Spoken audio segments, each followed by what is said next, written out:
very much. I had always had this unshakable sense that I know that life has to be more than what it was I've been living.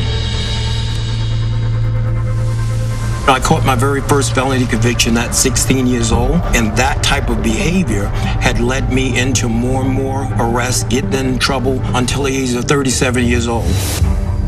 I was arrested for a string of bank robberies.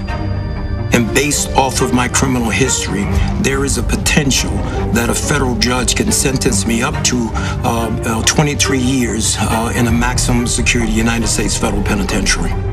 And in that moment, I played a let's make a deal with God. And I asked God to climb into the robe of that judge. Whether it's 10 years or 50 years, I'm going to invest the rest of my life serving you. And I stood before that federal judge. Judge Mahan took his glasses off, leaned back and said, I don't know why I'm going to do this. But he said, I'm not going to give you what you deserve.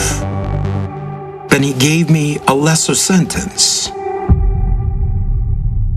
And as I laid on that stainless steel cell, shackled by my hands and my feet, I heard God utter into my spirit, my son, I honored what you asked me to do. He said, never forget the promise that you made to me.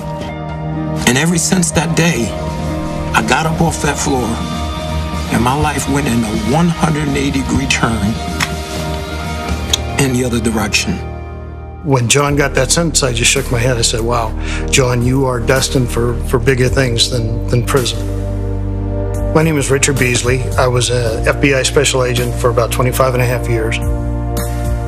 It was something about his demeanor when he walked into that room. I had this feeling like everything is going to be okay. Then when he got out, he gave me a call and says, hey, Rich, let's have lunch. So I met him at the McDonald's, and he's got a Bible with him. I've seen that before where guys have used a Bible as a prop. It took me about 30 seconds to understand that this was not a prop with Jon. He was a changed guy from the man that I arrested, several years before. When I saw the way that he treated me fairly, I saw the man behind the suit. I started thinking, man, if that worked for me with this law enforcement officer, how can I multiply that and get more law enforcement officers involved so that we can impact this on a larger scale?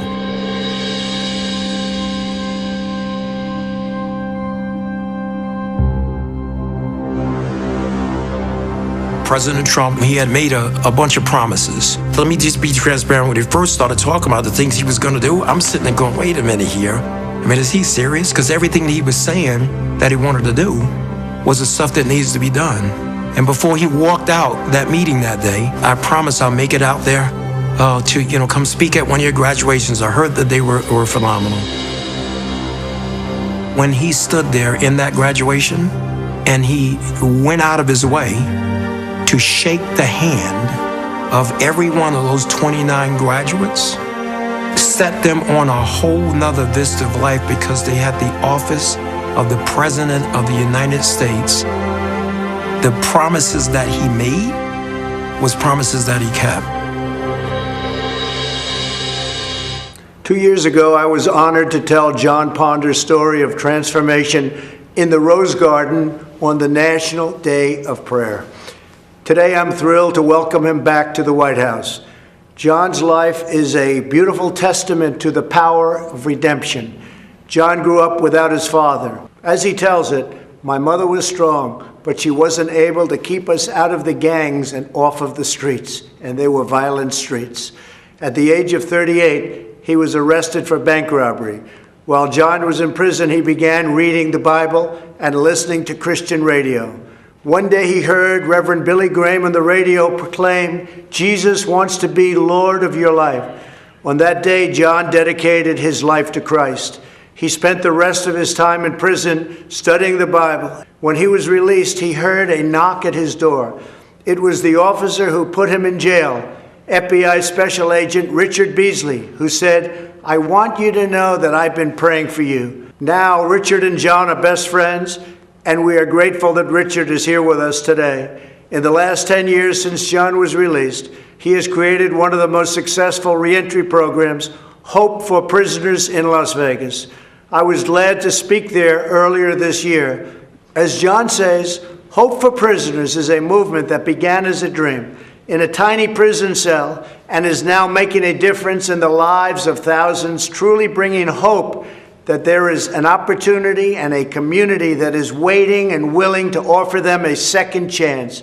Jon, we honor your devotion to showing returning citizens that they are not forgotten. We believe that each person is made by God for a purpose. I will continue to give all Americans, including former inmates, the best chance to build a new life and achieve their own American dream, and a great American dream it is. Now I'd like to ask Jon and Richard to say a few words. I can't tell you how grateful I am to have the opportunity to speak here today. Not so long ago, my life was running from the police, fearing the police, and avoiding the police. Not because of anything that the police had done to me personally, but due to the animosity I had allowed to grow inside of me, making me believe that they were my enemy. But today, praise God, I am filled with hope. A proud American citizen who has been given a second chance. My transformation began in a prison cell where I found myself a 3-time convicted felon facing yet another sentence. I gave my life to Jesus and made him a promise that I would spend the rest of my days helping others like me. My first help and support came from the unlikeliest of places, the FBI agent who arrested me, Richard Beasley. He is now a dear friend and has been a source of encouragement to me throughout my entire journey. I am grateful for the men and women of the Las Vegas Metropolitan Police Department who volunteer their time to people who are returning to our local community after incarceration.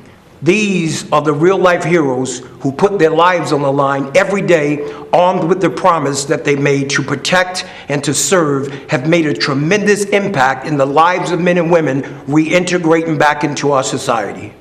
My hope for America is that formerly incarcerated people will be afforded the opportunity to take advantage of the fact that we live in a nation of second chances.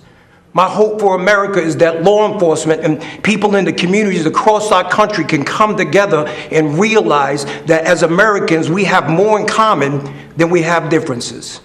My hope for our great nation is to continue on this path we are on of being the most prosperous country in the world. I'm so proud of Jon with his life's turnaround and for all the lives that he's helped to change. It may be hard to believe that as a retired FBI agent, one of my best friends is a person I arrested for bank robbery. When I met Jon 15 years ago, he was angry, scared, frustrated, and anxious about his future. On the drive to prison, I stopped at a convenience store and bought Jon a coffee and a donut. After he was sentenced, Jon sent me a necktie and a note thanking me for treating him like a gentleman.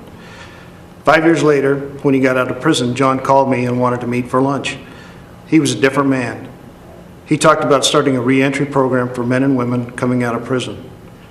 Over time, Jon earned the trust and respect of the law enforcement community, many of whom volunteer in Jon's Hope for Prisoners program. I'm grateful for President Trump's commitment to criminal justice reform. On February 20th of this year, he was the guest speaker at the Hope for Prisoners graduation. He stayed much longer than scheduled to hand out diplomas to the 29 men and women who graduated that day. What a sight. The most important man in a free world shaking hands and pledging his administration's support to ex-offenders. Their families were there, the community was there. What a great second chance. I also appreciate President Trump's support for law enforcement.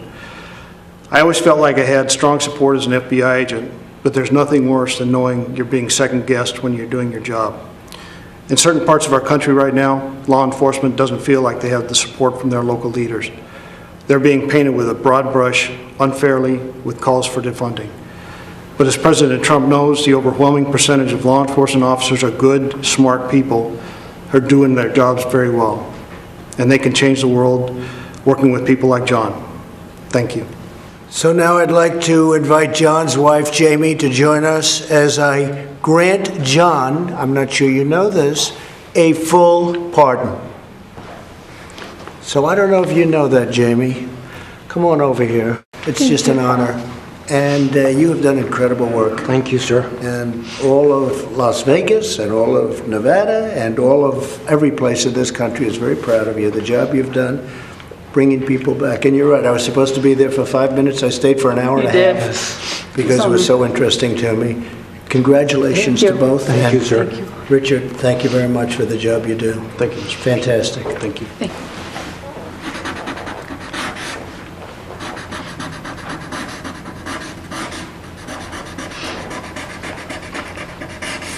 Okay.